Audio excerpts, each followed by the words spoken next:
Good morning, traders and investors. Roger Scott here, Senior Strategist for Wealth Press. Today is Monday. It's May 1st. Don't ask me where the month is going. Don't ask me where the year is going. I can't believe we're already well into second quarter.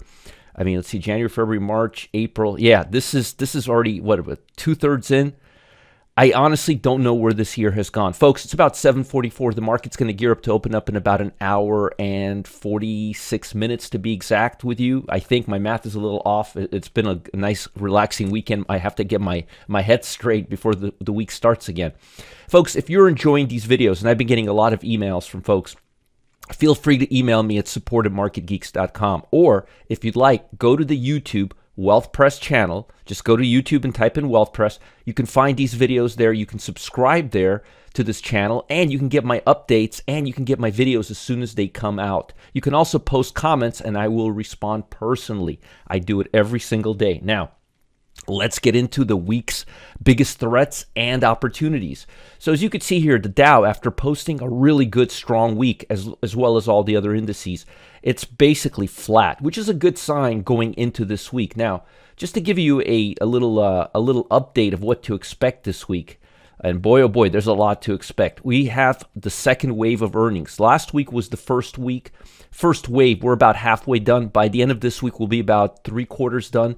We'll be done with all the major indices. There won't be a big surprise, and the smaller stocks will start coming in, which means less non-directional volatility. As far as earnings, you got CF Industries today. You got Check today. You got Diamondback today. You got Everest today. You got FMC Corp. You got Franklin Resources. You got KBR, you got Logitech, which had some news. You got MGM today coming out. That'll be interesting. You've got Monster coming out, MicroStrategy coming out, Norwegian Cruise Line coming out, NXP coming out, ON coming out. I mean, a lot of semiconductors. Sprouts Farmers Market's coming out. Vertex is coming out. Zoom is coming out tomorrow. Oh boy. You got Advanced Micro Devices and Pfizer. You got ADT. You've got, Caesars Entertainment. A lot of the gambling stocks are coming out. Clorox, Denny's, Eaton, Energy Transfer, Ford, Gartner. That's a big one right there. Herbalife, HWM. You name it, it's coming out. Car services. Anyhow, I'll post this in my Starbucks is coming out tomorrow. You've got a lot of stuff on the table. The big report is going to be, as you can see here, there's a lot of names. And if you'd like, I'll send you this and I'll post it live in my VIP room today. So just hang out there or send me an email, support@marketgeeks.com, and I'll send it to you. So as you can see here, the big news this week is going to be Thursday, and that's Apple. Apple is expecting about 5.9% less year over year on about 4.4% year over year. Now, so far, the 4 out of 5 FANG stocks that have reported have beaten expectations. So I'm expecting Apple to do the same. So we may get a little bit of a rally going into Apple or into tech towards the end of the week. Now, the market cap on this stock is huge. Now, before that, and we'll get into that as we get into Apple towards Thursday, we've got plenty of time. We've got 4 days till then. But as you can see here, we've got tons and tons of stocks coming out. I mean, tons and tons of stocks coming out. But the big ones you got to be aware of tomorrow is going to be Advanced Micro. They're looking at 56 cents per share, down 50% year over year. Revenue of less than 10%. That's a pretty low number. They may beat it. They do a lot of consumer discretionary, a lot of computer chips. Computer sales have been down, but they're not down 50%. And then you've got Pfizer that's expected to be down 39% year over year, and revenue down 35.3%. Now, one of the reasons why earnings are coming out better than expected is because we're seeing so much revisions to the downside. The earning numbers just can't come down that bad. Also this week, and this is happening, you're going to see the FOMC meeting. It's happening on Wednesday the 3rd.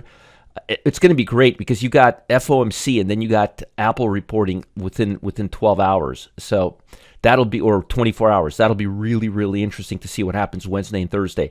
The Fed right now is baking in a 0.25 basis point rate hike. It's supposed to happen on Wednesday. The odds of that are very high. And keep an eye on the bond market. Notice how choppy the bond market has been. And if you look at the Dow Jones, you'll see the same thing. It's been very choppy with very little directional range. Now, I'm glad to see this breakout, but again, we've seen this breakout happen several times. And Every time it's happened, it tends to peak out right around here. It's already the third time. Look, we've had it here, we've had it here, we've had it here, we're now having it here. So you got to be really, really, really cautious right now in light of what we're seeing in the market. Obviously, the earnings are much better than expected, which is why we're seeing this. But I'm telling you right now, if we back off of this, I wouldn't be too surprised, especially with the fact that we've backed out of this level already once, twice, three times, about four times. So there's a good chance we'll back away from here. But if earnings are really, really good this week, we may break up a little bit higher. But be very cautious. This is definitely a turning point. And just to show you something interesting, we're making higher high there, but look at momentum levels. They cannot sustain themselves. Momentum levels are coming off. So be really, really cautious right here because this is already a higher high. This is where algos come in and pretend that we're breaking out just like this, and then we go back down. So be really, really careful, especially as we get into the second head of the earnings season, which starts today. Aside from the FOMC, you got international trades and goods and services, you got employment data, you've got jobless claims, you got manufacturing index coming today. So there's going to be other reports, factory orders tomorrow, and don't be surprised if the market's a little subdued starting tomorrow because of the FOMC. The investors and traders and hedge fund guys, they don't like to make big bets ahead of major reports like FOMC, especially in the bond market. Now let's talk a little bit about what kind of preview or review what I just talked about and get into some technicals, and I'll give you some buy and sell levels. So JP Morgan took over First Republic's assets, and looking ahead to the Federal Reserve's upcoming interest rate hikes, as well as Friday's non-farm payroll report. That's going to be the biggest one. California Department of Finance Protection said Monday, that's today, that it's taking possession of First Republic banks, resulting in the third failure of American Regional Bank in 2 months. Ouch. The Federal Deposit Insurance Corporation has been appointed as a receiver and accepted a takeover bid from JP Morgan to assume all deposits, including all uninsured deposits and substantially all assets of the ailing lender. Well, at least there's someone to take out the bank. As of Friday, the S&P rose to a 1.5-week high, blue chips rose to a 2.5-month high, and the Nasdaq rallied to an 8.25-month high, as strong earnings and favorable inflation data boosted market sentiment. We'll see what happens on Wednesday. On Friday, data showed that the core gauge of inflation, the core gauge as monitored by the Federal Reserve, stood at 0.3 with a year-over-year of 4.6, which is higher than a 4.5. That's something that the Fed will look at, but I don't think it's going to change their rationale in baking in the rate hike that's priced into the market. In the coming week, the Federal Reserve interest rate hike and Federal Jerome Powell's post-policy meeting press conference is going to be the main highlight. Futures are now pricing in an 86.3% chance of a 0.25 basis point rate hike and only a 13.7% of a no hike on Wednesday. I think it's a no-brainer, and I think if the odds remain in the 80th percentile, you're not going to see a big move in the bond market because it's mostly priced in, just like last time. For that, you may want to keep your eye on SHY. Here's the ticker symbol. This is the 2-year. This ETF tracks the 2-year for those that don't look at futures. And this will react mostly compared to the 10-year. So if you'll see how it reacts, if it goes higher or lower on Wednesday. But SHY is the ticker symbol that you want to pay attention to. Now, in addition to eyeing the economic data, you also have JOLTS, factory orders, non-farm payroll, job openings, ADP non-farm employment change, which hasn't been really accurate lately. Earnings, oh boy, speaking of earnings, Apple, Ford, Starbucks, AMD, Kraft, Marriott, Moderna, Pfizer, Uber. Analysts are expecting the S&P 500 to fall 1.9% in the first quarter compared with the expected drop of 5.1%.